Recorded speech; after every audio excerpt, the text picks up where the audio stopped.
लिंग थापि विधिवत कर पूजा, शिव समान प्रिय मोहिन दूजा। कन्या राशि के जो जातक हैं, जून 2024 आपके लिए कैसा रहेगा? तीन तीन ग्रह परिवर्तन करने जा रहे हैं जून के महीने में। उसका असर आपके ऊपर कितना पड़ेगा, क्या क्या परिवर्तन होगा, आपका भाग्य कितना साथ देगा, आपका व्यापार कैसा रहेगा, आपकी शिक्षा दीक्षा कैसी रहेगी, आपका प्रेम प्रसंग कैसा रहेगा, उसमें क्या क्या परिवर्तन होने जा रहा है, एक एक करके सारी चर्चा मैं इस वीडियो में करूंगा। साथ ही साथ आपके लिए जून महीने के लिए क्या खास उपाय है वो भी बताऊंगा, तो लास्ट तक आप इस वीडियो को जरूर देखिएगा। जय श्री महाकाल, मैं राहुल तिवारी आप सभी का आपका अपने इस चैनल में हृदय से स्वागत करता हूं। दोस्त, जून के महीने में तीन तीन ग्रह परिवर्तन करने जा रहे हैं। पहला जो है वो 12 जून को शुक्र महाराज जी मिथुन राशि पे परिवर्तन करेंगे। साथ ही साथ 14 जून को बुध महाराज जी जो आपके स्वामी हैं वो परिवर्तन करेंगे मिथुन राशि पर। साथ ही साथ 15 जून को सूर्य महाराज जी परिवर्तन करेंगे। तो ये तीन तीन ग्रह परिवर्तन कर रहे हैं, इसका असर आपके ऊपर कितना पड़ेगा एक एक करके सारी चर्चा करूंगा।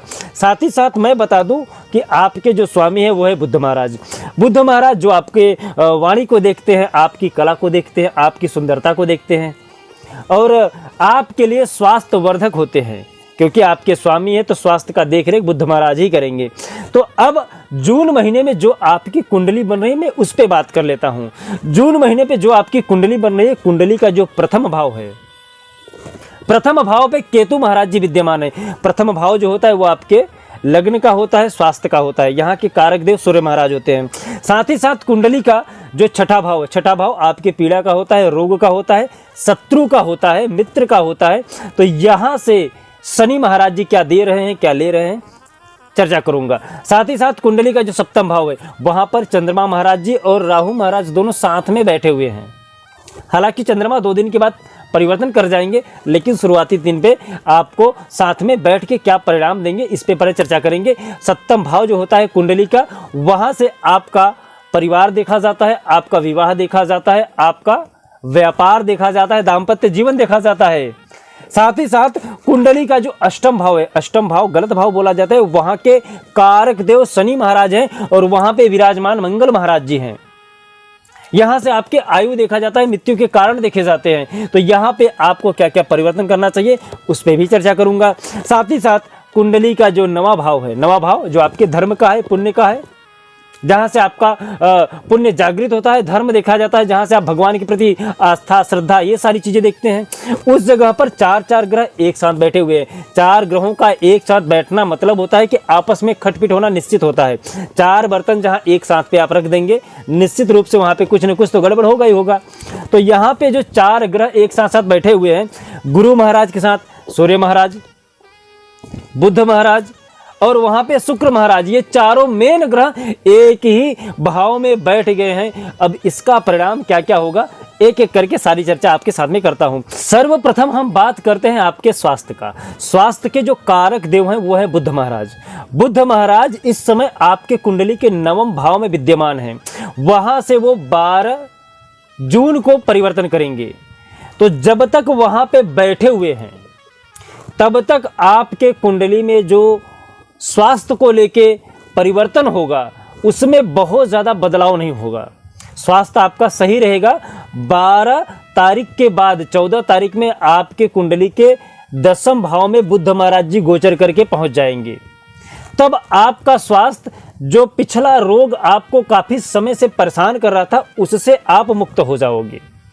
पुराना रोग जो आपका है वो आपका पीछा जून महीने में छोड़ता चला जाएगा। मिला जुला के स्वास्थ्य आपका जून महीने में अच्छा ही रहने वाला है।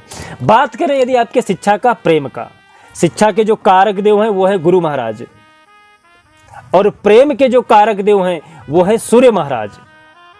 शिक्षा और प्रेम ये आपके कुंडली के 5वें भाव से देखा जाता है।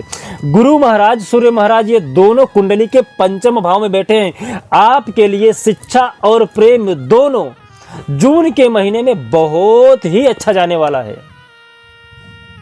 जब तक सूर्य महाराज आपके नवम भाव में बैठे हैं, त्रिकोण में बैठे हैं, गुरु महाराज त्रिकोण में बैठे हैं, आपके लिए प्रेम के लिए और शिक्षा के लिए जरा सा भी आप टेंशन मत लीजिएगा। यदि आप सरकारी कामकाज में जुड़ रहे हो या सरकारी नौकरी के लिए अप्लाई किए हो तो वहां पे आपको उचित रिजल्ट सूर्य महाराज देने जा रहे हैं। साथ ही साथ 15 जून के बाद जैसे ही सूर्य महाराज परिवर्तन होकर कुंडली के 10वें भाव में आ जाएंगे तो आपका पार्टनर के साथ तो थोड़ा सा अनबन होगा, लेकिन शिक्षा के क्षेत्र में आपका विकास होगा। तो शिक्षा हो गया, प्रेम हो गया। अब हम बात कर लेते हैं आपके दाम्पत्य जीवन का। दाम्पत्य जीवन के जो आपके कारक देव हैं वो हैं शुक्र महाराज। शुक्र महाराज इस समय कुंडली के 9वें भाव में बैठे हुए हैं। 9वां भाव जो आपके भाग्य का है, तो वहां पर शुक्र महाराज जी बैठ के आपके दाम्पत्य जीवन में भाग्य की उन्नति कर रहे हैं। जो आप अभी तक अपनी पत्नी के साथ मिलके ये प्लान कर रहे थे कि हमें ये चीज मिल जाती तो अच्छा होता, वो समय आ गया है। जून के महीने में आपके लिए वो सब कुछ मिलने जा रहा है। जिसको लेके आप दोनों के बीच में कहा सुनी होती थी, उसका निजात जून महीने में होने जा रहा है।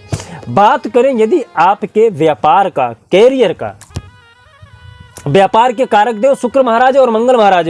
मंगल महाराज इस समय कुंडली के 8वें भाव में बैठे हुए हैं, तो व्यापार आपका थोड़ा सा गड़बड़ रहेगा।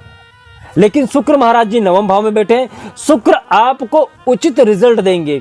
यदि आप इलेक्ट्रॉनिक का सामान बेचते हैं या फिर कपड़े का धंधा है तो वहां पर जो आपके ऐश्वर्य में वृद्धि करती है, उस जगह पर शुक्र महाराज जी आपसे खरीदारी और बेचार दोनों कराएंगे।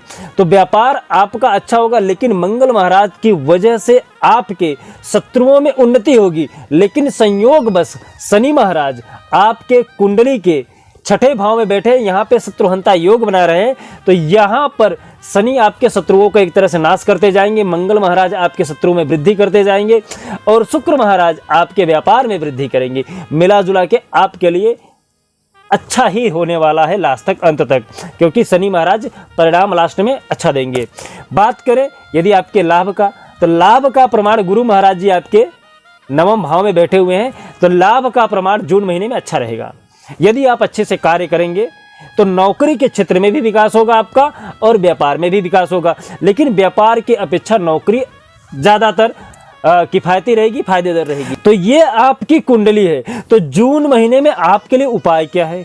उपाय में मैं आपको बता दूं, जो तुलसी का मंजरी होता है, जो मंजरी मतलब बीज जो होता है, यदि तुलसी का मंजरी शिव जी पर बुधवार के दिन यदि आप अर्पण करते हैं तो इससे शिव जी बहुत प्रसन्न होते हैं और आपके लिए जितनी भी समस्या है उसे वो सॉल्व कर देंगे। तो आपके लिए जो उपाय है वो है तुलसी का बीज, और आप ओम बुध बुधाय नमः का जाप भी कर सकते हो। साथ ही साथ यदि आपकी और भी कोई समस्या है तो आप हमें कमेंट में अपना नाम, अपनी समस्या लिख सकते हो। साथ ही साथ अपने व्यक्तित्व को इतना महान बनाइए कि जो बड़े हैं वो आपसे सम्मान पा सके, जो छोटे आपसे प्रेम कर सके और कोई भी स्त्री आपसे सहजता से बात कर सके। जय श्री महाकाल। आपका दिन शुभ हो, मंगल हो, स्वस्थ रहें, मस्त रहें।